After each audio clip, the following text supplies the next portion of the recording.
around the world, my darlings. What are we going to talk about today? We're going to do video number 5 on our pocket valves and their heating issues. And in World War II, the greatest conflagration the planet's seen to date, the major powers all had the same problem with their fighter and bomber plane engines, and that is they reached this limit, this thermal limit on these bad boys here, the pocket valves.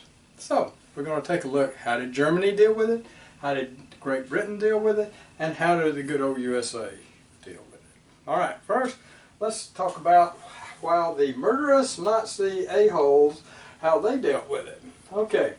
They used a very large fighter plane engine in their Me-109, which was their frontline #1 fighter plane. It was 33 to 35 liters, very large, had a single stage blower, no intercooler, so the supercharger just beat hell out of the air and heated it unmercilessly. So you had hotter than normal fuel mixture coming in, which aggravated the heating problem, and these things were basically used as interceptors once Germany was knocked back and playing defense when British and American bombers were raiding Germany mercilessly. Okay, so they needed to take off, climb at very high power settings, boop, get up there and engage the American and British bomber planes. All right, so they had this problem. Anything they could do to get more power reliably, safely was a good thing. So this is how they solved it. With MW50. That stands for methanol and water, 50%. 50% of methanol, 50% of water, actually introduced into the fuel and air stream so that when it got inside, its latent heat of evaporation and everything cooled off the combustion chambers, especially this bad boy here, kept it from glowing red hot. Aha! So, they actually dump water in the inlet tract. They also, as a further refinement, they developed nitrous oxide systems to a very high degree. Now here's the reason. Nitrous oxide generally is your worst enemy when it comes to heating up an exhaust valve because all the extra oxygen burns everything so hot. But used correctly and properly, then it can be a benefit. And I'll tell you why. When a plane takes off from sea level and goes up, for every foot of altitude you're losing atmospheric pressure, which means you're losing pressure going into the engine. Okay, so by the time you get up 18,000 feet or so, half the atmosphere is under you and only half the atmosphere is above you, so you have half the drive pressure sending fuel and air into your supercharger, which is then carried on into the engine. So if while that power is falling off from altitude, you were to inject the exact right amount of nitrous oxide, guess what it'll do? It'll put that oxygen back, and you can maintain sea level horsepower to a much higher altitude. Aha! And you get a benefit from when nitrous oxide phase changes from an 800 psi liquid to an ambient pressure gas. You get a huge temperature drop. Big benefit because it reduces the inlet charge temperature going into the engine and reduces the thermal load, which makes the exhaust valves happy. Okay, ta-da, that's Germany's solution. Now, America. We had a slightly different issue going on, and that is the water injection's good, and we know about water injection. We called it ADI. However, there's a downside. You can only carry so much water. And the tanks, the pumps, they add weight to the plane, which reduces their combat effectiveness because you're carrying all this extra plumbing around. And if you were in a B-29 trying to fly 1,500 miles across the Pacific Ocean to bomb Japan, you can't carry enough water. If you carried enough water to be useful, guess what? You wouldn't be able to carry any payload. You'd have to cut down on the number of crew members. You probably couldn't carry any armaments, anything. So water's not a long-term solution, it's only a short-term solution. So the Americans, because we were so fond of air-cooled engines and the Europeans so fond of liquid-cooled engines, and air-cooled engines operating at 400 degrees cylinder head temperature, liquid-cooled operating at 200 degrees cylinder head temperature, well, guess what? The air-cooled engine's already well on its way to fuel instability and exhaust valve overheating. So what to do, what to do? Well, a brilliant engineer named Samuel Heron came up with this.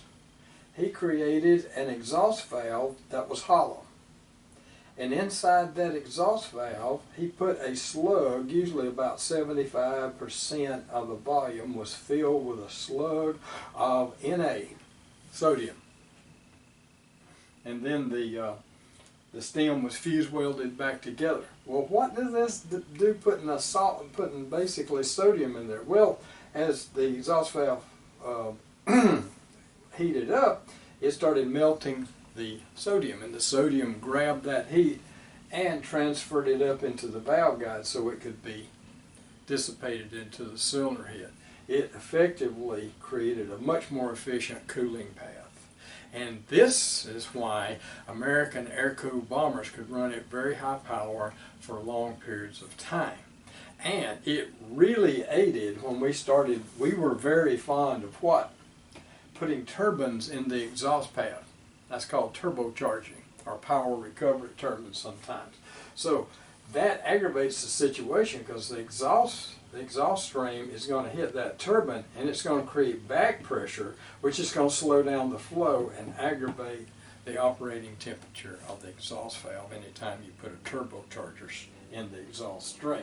So, in fact, it's a big deal. So, sodium-filled exhaust valves was the American solution. All right, let's go to Great Britain.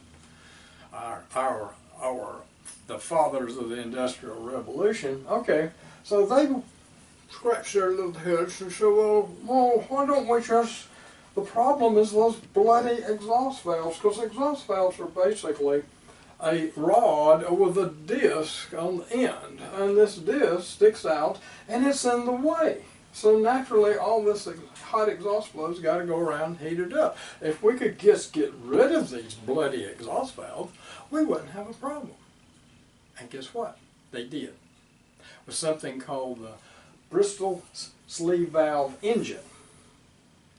Okay, visualize this. Here you have a sleeve that fits inside the cylinder. This sleeve has a ball socket joint on the bottom, and this sleeve is free to rotate back and forth. And in the side of this sleeve, they cut windows called ports.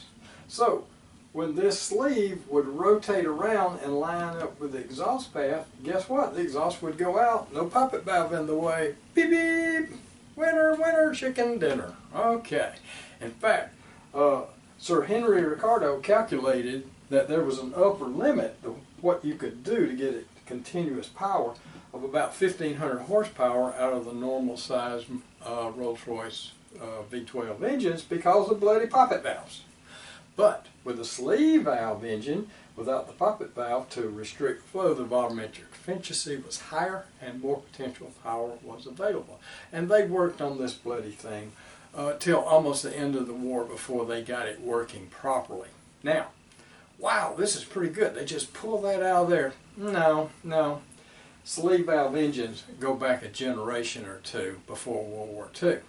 Diesel engines, slow turning, Daimler made them in Germany. The Brits made them. So it wasn't completely unknown technology, but it was unknown in the era of gasoline, high horsepower, lightweight gasoline aircraft engines. So there you go. That's how it was done in World War II, folks.